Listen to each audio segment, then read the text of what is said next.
السلام علیکم۔ S M Islamic Urdu میں آپ کو خوش آمدید۔ 70,000 مردے زندہ ہو گئے۔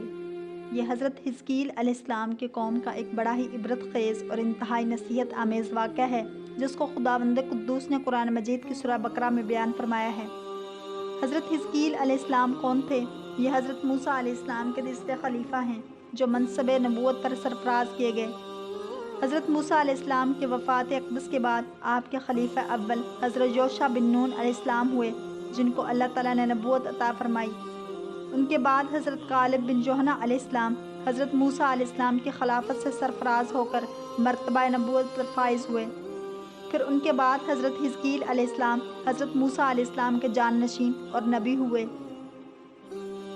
حضرت حزقیل علیہ السلام کا لقب ابن العجوز، بڑھیا کے بیٹے ہیں، اور آپ ذوالکفل بھی کہلاتے ہیں۔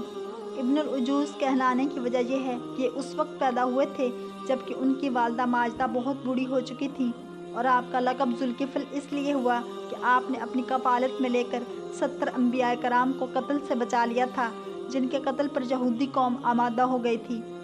پھر یہ خود بھی خدا کے فضل و کرم سے یہودیوں کے تلوار سے بچ گئے اور برسوں زندہ رہ کر اپنی قوم کو ہدایت فرماتے رہے۔ مردوں کے زندہ ہونے کا واقعہ۔ اس واقعہ یہ ہے کہ بنی اسرائیل کی ایک جماعت جو حضرت حزقیل علیہ السلام کے شہر میں رہتی تھی، شہر میں طاعون کی وبا پھیل جانے سے ان لوگوں پر موت کا خوف سوار ہو گیا، اور یہ لوگ موت کے ڈر سے سب کے سب شہر چھوڑ کر ایک جنگل میں بھاگ گئے اور وہیں رہنے لگے۔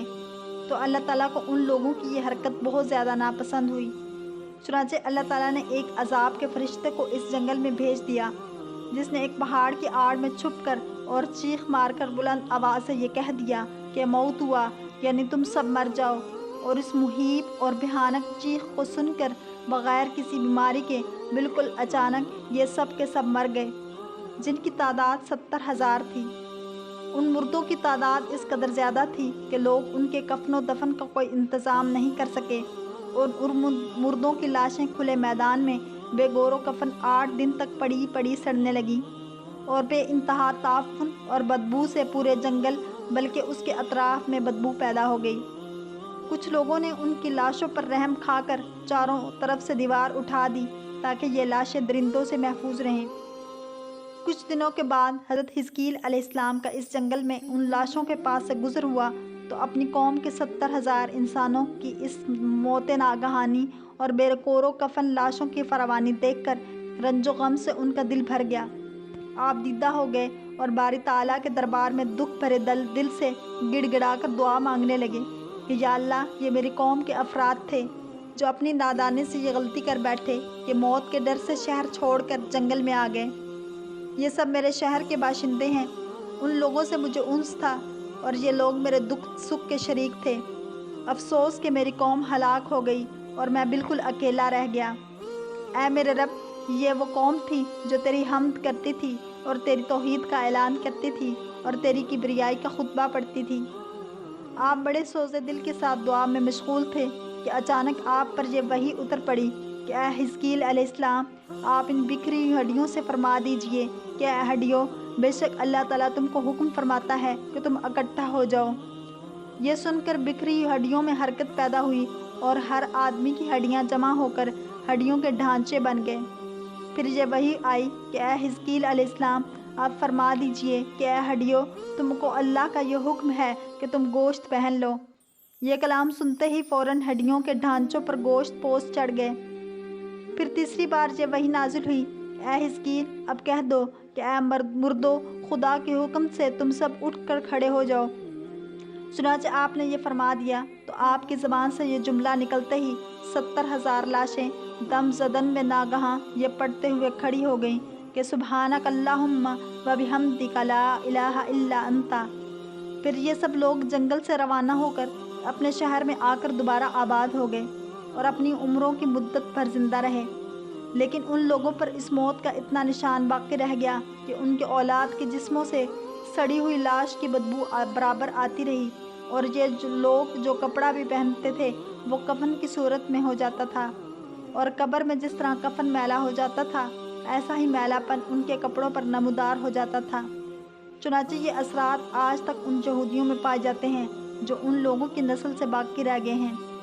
یہ عجیب و غریب واقعہ قرآن مجید کی سورہ بقرہ میں خداوند قدوس نے اس طرح بیان فرمایا ہے۔ ترجمہ: اے محبوب، کیا تم نے نہ دیکھا تھا انہیں جو اپنے گھروں سے نکلے اور وہ ہزاروں تھے، موت کے ڈر سے تو اللہ نے ان سے فرمایا مر جاؤ، پھر انہیں زندہ فرما دیا۔ بے شک اللہ لوگوں پر فضل کرنے والا ہے، مگر اکثر لوگ ناشکرے ہیں۔ اس قرآنی واقعے سے ہمیں یہ سبق ملتا ہے کہ آدمی موت کے ڈر سے بھاگ کر اپنی جان نہیں بچا سکتا، لہٰذا موت سے بھاگنا بالکل ہی بیکار ہے۔ اللہ تعالیٰ نے جو موت مقرر فرما دی ہے وہ اپنے وقت پر ضرور آئے گی، نہ ایک سیکنڈ اپنے وقت سے پہلے آ سکتی ہے، نہ ایک سیکنڈ بعد آئے گی۔ لہٰذا بندوں کو لازم ہے کہ رضائے الہی پر راضی رہ کر صابر و شاکر رہیں، اور خواہ کتنی ہی وبا پھیلے یا گمسان کا رن پڑے، اطمینان و سکون کا دامن اپنے ہاتھ سے نہ چھوڑیں، اور یہ یقین رکھیں کہ جب تک میری موت نہیں آتی مجھے کوئی نہیں مار سکتا، اور نہ میں مر سکتا ہوں، اور جب میری موت آ جائے گی تو میں کچھ بھی کروں، کہیں بھی چلا جاؤں، بھاگ جاؤں یا ڈٹ کر کھڑا رہوں، میں کسی حال میں بچ نہیں سکتا۔ اس آیت میں خاص طور پر مجاہدین کو ہدایت کی گئی ہے کہ جہاد سے گریز کرنا یا میدان جنگ چھوڑ کر بھاگ جانا ہرگز موت کو دفع نہیں کر سکتا۔ لہٰذا مجاہدین کو میدان جنگ میں دل مضبوط کر کے ڈٹے رہنا چاہیے، اور یہ یقین رکھنا چاہیے کہ میں موت کے وقت سے پہلے نہیں مر سکتا، نہ کوئی مجھے مار سکتا ہے۔ یہ عقیدہ رکھنے والا اس قدر بہادر اور شیر دل ہو جاتا ہے کہ خوف اور بزدلی کبھی اس کے قریب نہیں آتی، اور اس کے پائے استقلال میں کبھی بال برابر بھی کوئی لغزش نہیں آ سکتی۔ اسلام کا بخشا ہوا یہی وہ مقدس عقیدہ ہے جس کی بدولت مجاہدین اسلام ہزاروں کفار کے مقابلے میں تنہا پہاڑ کی طرح جم کر جنگ کرتے تھے، یہاں تک کہ فتح مبین ان کے قدموں کا بوسہ لیتی تھی، اور وہ ہر جنگ میں مظفر و منصور ہو کر اجر عظیم اور مال غنیمت کی دولت سے مالا مال ہو کر اپنے گھروں میں اس حال میں واپس آتے تھے کہ ان کے جسموں پر زخموں کی کوئی خراش بھی نہیں ہوتی تھی، اور وہ